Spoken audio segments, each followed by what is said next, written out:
BRIAR ROSE, Brothers Grimm story number 2. A long time ago, there were a king and queen who said every day, "Ah, if only we had a child." But they never had one. But it happened that once, when the queen was bathing, a frog crept out of the water onto the land and said to her, "Your wish shall be fulfilled. Before a year has gone by, you shall have a daughter." What the frog had said came true, and the queen had a little girl who was so pretty that the king could not contain himself for joy, and ordered a great feast.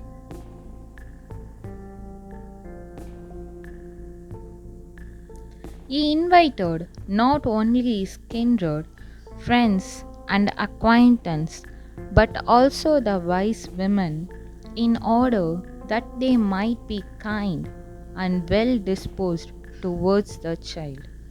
There were 13 of them in his kingdom, but as he had only 12 golden plates for them to eat out of, one of them had to be left at home.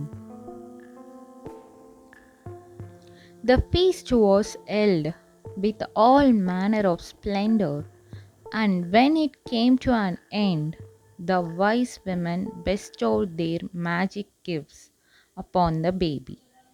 One gave virtue, another beauty, a third riches, and so on with everything in the world that one can wish for.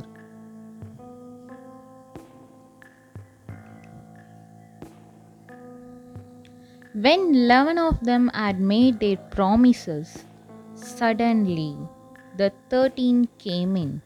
She wished to avenge herself for not having been invited, and without greeting or even looking at anyone, she cried with a loud voice, "The king's daughter shall in her 15th year prick herself with a spindle and fall down dead." And without saying a word more, she turned round and left the room.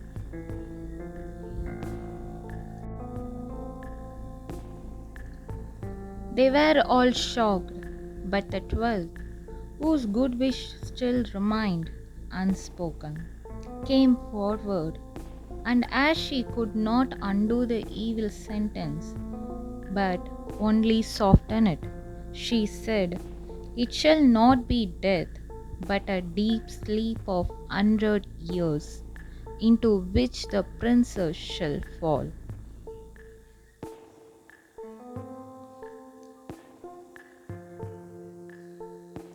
The king, who would fain keep his dear child from the misfortune, gave orders that every spindle in the whole kingdom should be burnt.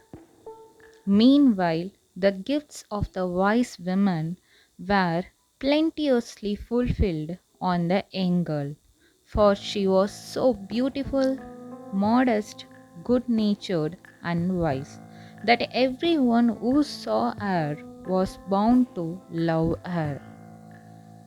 It happened that on the very day when she was 15 years old, the king and the queen were not at home, and the maiden was left in the palace quite alone. So she went round into all sort of places, looked into rooms and bedchambers, just as she liked, and at last came to an old tower. She climbed up to the narrow winding staircase and reached a little door. A rusty key was in the lock, and when she turned it, the door sprang open, and there in a little room sat an old woman with a spindle, busily spinning her flax. "Good day, old dame," said the king's daughter. "What are you doing there?" "I am spinning," said the old woman, and nodded her head. "What sort of thing is that rattles round so merrily?" said the girl, and she took the spindle and wanted to spin too. But scarcely had she touched the spindle when the magic decree was fulfilled, and she pricked her finger with it. And in the very moment when she felt the prick, she fell down upon the bed that stood there, and lazy in a deep sleep. And this sleep extended over the whole palace. The king and queen, who had just come home and had entered the great hall, began to go to sleep, and the whole of the court with them. The horses too went to sleep in the stable, the dogs in the yard, the pigeons upon the roof, the flies on the wall. Even the fire that was flaming on the hearth became quiet and slept. The roast meat left off frizzling, and the cook, who was just going to pull the hair of Scullery Boy because he had forgotten something, let him go and went to sleep. And the wind fell, and on the trees before the castle not a leaf moved again. But round about the castle there began to grow a hedge of thorns, which every year became higher, and at last grew close up round the castle and all over it, so that there was nothing of it to be seen, not even the flag upon the roof.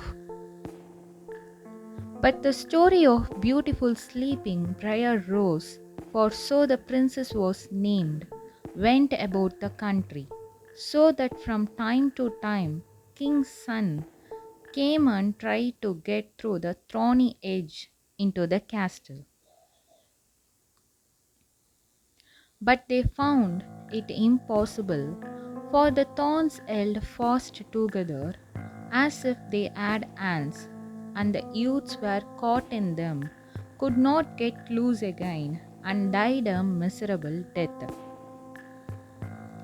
After long, long years, a king's son came again to that country, and heard an old man talking about the thorn edge, and that a castle was set to stand behind it, in which a wonderfully beautiful princess named Briar Rose had been asleep for 100 years, and that the king and queen and the whole court were asleep likewise.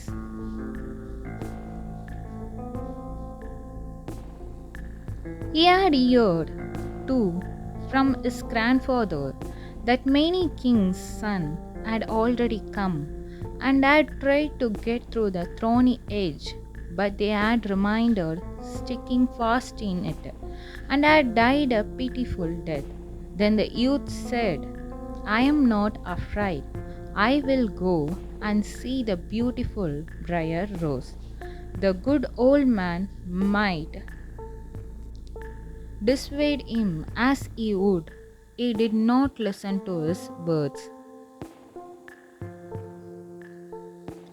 But by this time the 100 years had just passed, and the day had come when Briar Rose was to awake again. When the king's son came near to the thorn edge, it was nothing but large and beautiful flowers, which parted from each other of their own accord and let him pass unhurt. Then they closed again behind him like a hedge.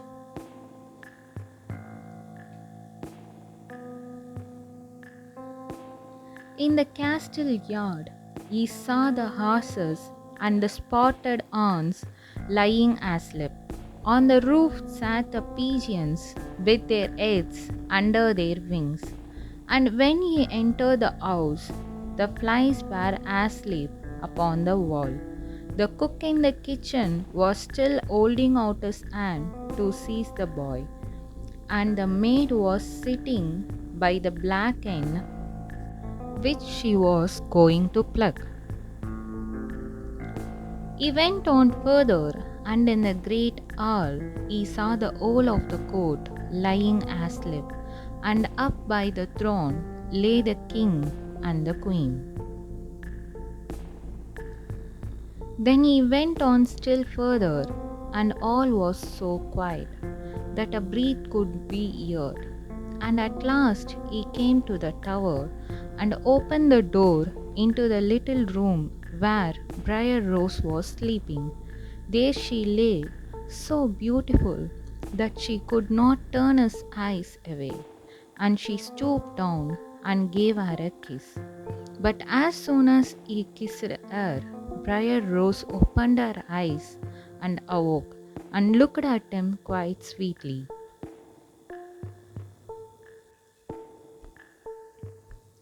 Then they went down together, and the king awoke, and the queen, and the whole court, and looked at each other in great astonishment. And the horses in the courtyard stood up and shook themselves. The hounds jumped up and wagged their tails. The pigeons upon the roof pulled out their heads from under their wings, looked round, and flew into the open country. The flies on the wall crept again. The fire in the kitchen burnt up and flickered and cooked the meat. The joint began to turn and frizzle again, and the cook gave the boy such a box on the ear that he screamed. And the maid plucked the fowl, ready for the spite. And then the marriage of King's son with BRIAR ROSE was celebrated with all splendor, and they lived contented to the end of their days. Thanks for watching. Subscribe to my channel to get more stories.